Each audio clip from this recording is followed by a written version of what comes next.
Hari ni saya nak ajar korang tips untuk memikat hati B korang. Nak tahu apa? Tengok video ni sampai habis. Hai guys, Assalamualaikum. Okay, so hari ni saya nak bagi tahu korang macam mana korang tak nak bagi B korang ni lari daripada korang. Korang boleh try beli ni Alaska King Crab kita ni. Yang ini kalau korang grab kita punya ni, masak dia senang je guys. Korang just steam 20 ke 30 minit. Lepas tu korang nak buat kuah shell out ke sambal ke, memang sangat-sangatlah sesuai guys.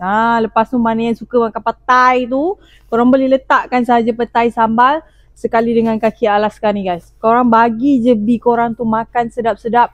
Confirm dia tak lari dengan korang guys. Yang ini macam mana korang nak dapatkan? Korang kena follow kita dulu. Lepas tu guys, yang ini dia satu carton ada 22 kilo. Satu pieces ni dia anggaran dalam 1.5 kilo up, okay? Yang ini guys, siapa boleh pakai? Korang nak buat makan sendiri boleh. Restoran boleh, wholesaler pun boleh, tak ada masalah. Penghantaran kita ada hantar Semenanjung Malaysia, Sabah, Sarawak kita ada hantar. Macam mana Abang Semua order, boleh tekan link dekat bawah. Jangan lupa like, share, komen, okay?